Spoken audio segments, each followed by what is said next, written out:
But we run the risk when we do that of losing compassion. And we cannot afford to lose compassion in the world. You just can't.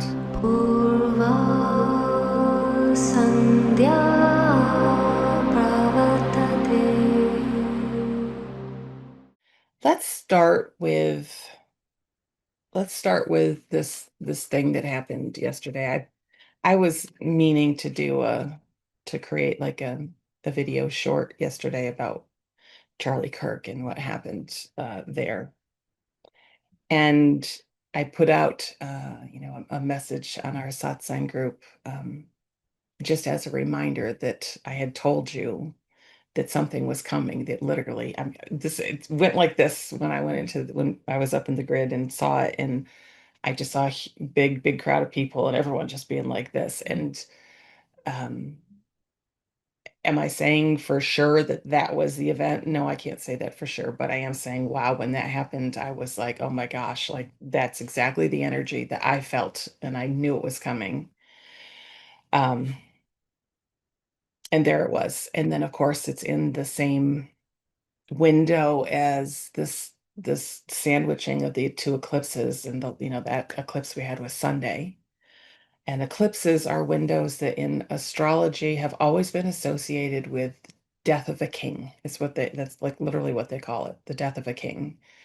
Um, and when I looked at what happened with Charlie, in his world, he was a king. And if you know anything about the work that he was doing and the organization that he founded and was working with, I mean, he was highly esteemed in his world, and quite a focal point for the work that he had taken on for himself. So the fact that it happened just does not surprise me at all, not at all. Um, and we have an opportunity to do something with this, and that's why I wanted to bring it up. It's always everything that happens in the world like this, especially when you have someone who harbors a large spotlight in the world, certainly in the political world for him.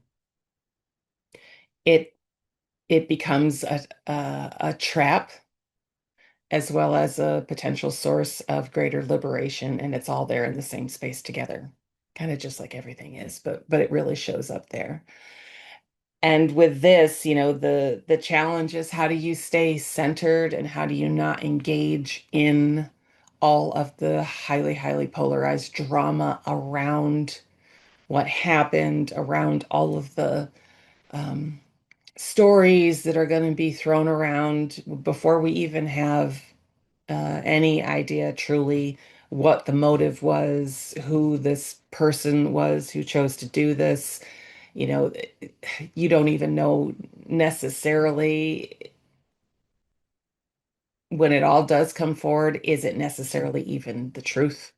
I mean, look at the Kennedy assassination, where we sit with that today, right? Like, that's still highly contentious. Was it Oswald or not, right?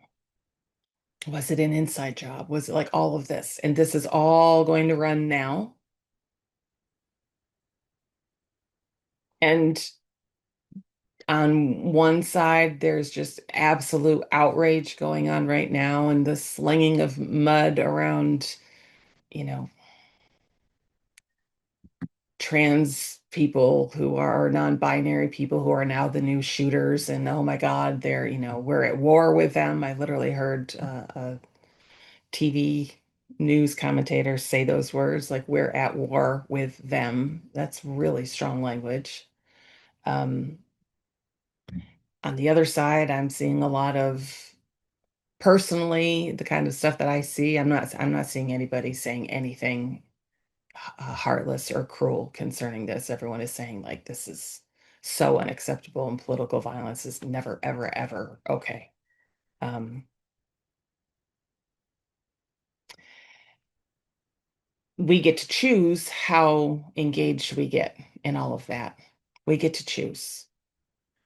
As students of deeper spiritual work, hopefully you can walk that middle path here, meaning you can allow yourself, should you choose to stay current on, what's coming forward, evidence that's been found and whatever else. But you can also elect to not identify with any of it or to engage with it at an emotional level.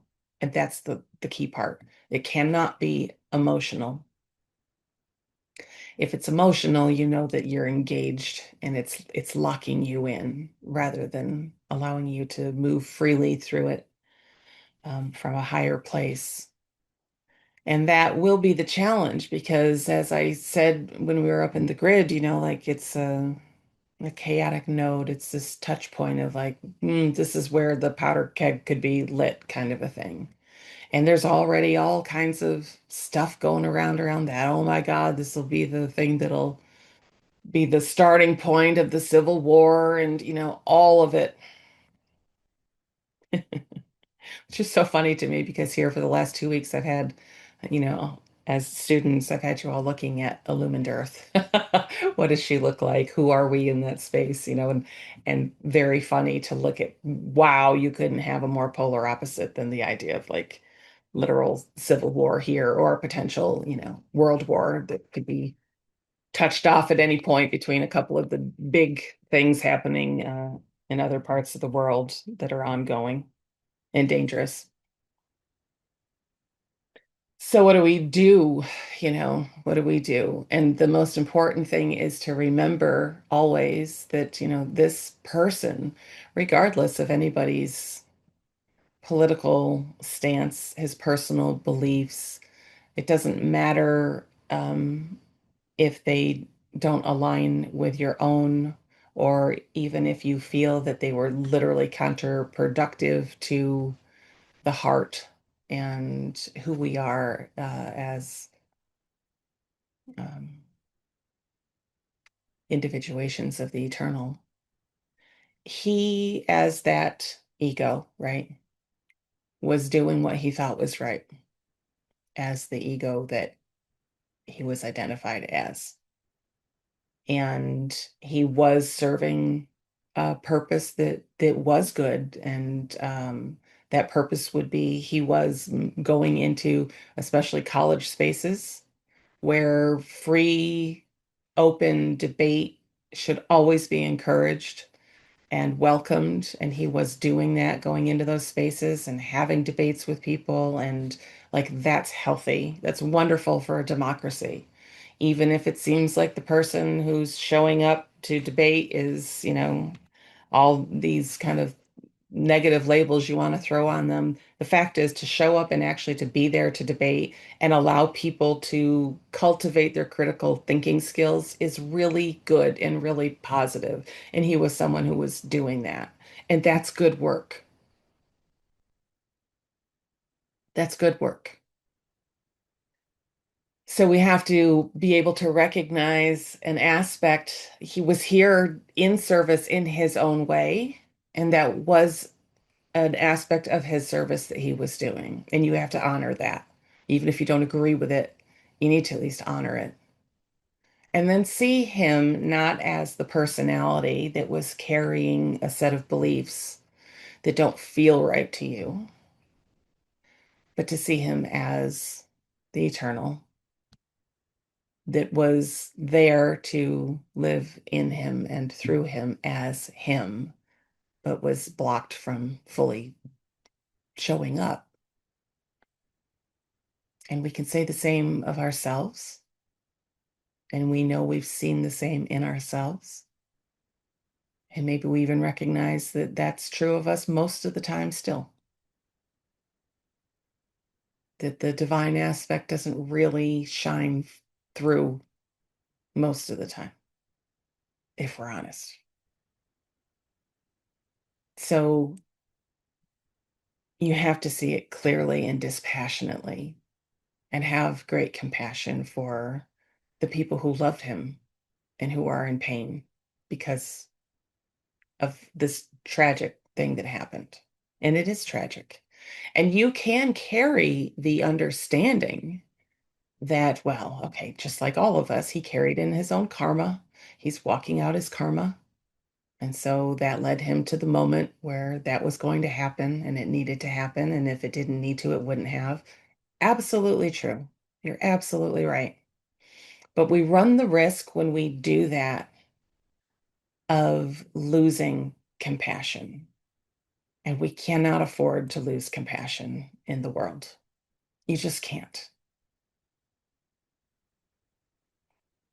especially because we're dealing with a vast majority of people on the planet who struggle to even recognize compassion in themselves, much less live it out every day. And who can't carry the kind of understandings that someone like you or myself would carry, where we can see that clearly. Yeah, like, okay, Charlie, I don't know what happened, last lifetime or however many ago or whatever, but obviously this one was going to play out this time. And the prayer for him in this is that he finds the balance in this that's needed so that he doesn't have to get sucked into the next reiteration of playing out the same storyline that then leads to him being the one on the other side of the gun, or him ending up again in that space. That the prayer for them is just to see through it, to see through it, to see through it. That comes from a space of compassion. There's no time left to play around with this whole shell game of who's right, who's wrong. You're a fascist, you're a communist, who cares? We're all aspects of the divine trying to find our way home. And if you have the knowledge, capital K, and the personal experience to be able to function from a higher space, it is your duty to do so right now and to help others see clearly too. If there's anyone in your immediate life that you can talk to from this space and you hear them all ramping up with whatever that story is they're going to run, step in, please. Step in and say, we got to be careful here. Even if it's from the space of, karma. Do you believe in karma? Because a lot of people would say that about Mr. Kirk. Well, karma's a bitch, yeah. You get what you deserve. Careful, because what you just said just created some. What you just said just created some. Because look at the space it comes out of. It comes out of an ugly, ugly place. And that is not going to serve us as a collective moving into these last days of this challenging experiment here on the planet that we're moving through.